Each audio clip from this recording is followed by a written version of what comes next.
time. It's 6:01 p.m. Eastern Daylight Time. In here, cousin, and then this happens.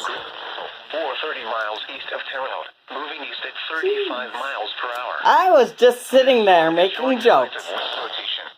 Oh! Wait, what? Oh. Miles per hour wind gusts. Hey! This is a radar-indicated threat. The following are expected. Expect considerable tree damage. Damage is likely to mobile homes, roofs, and outbuildings. Locations impacted include Plainfield, Greencastle, Mooresville, Danville, Avon, Tidale, Brooklyn, Monrovia, Clayton, Fillmore, Coatesville, Amo, Stylesville, Bethany, Vale Union, Lake Hart, Little Point, and Eminence. This includes Interstate 70 between mile markers 36 and 68. A tornado watch remains until 10 p.m. Eastern Daylight Time for central and west central Indiana. For your protection, move to an interior room on the lowest floor of a building.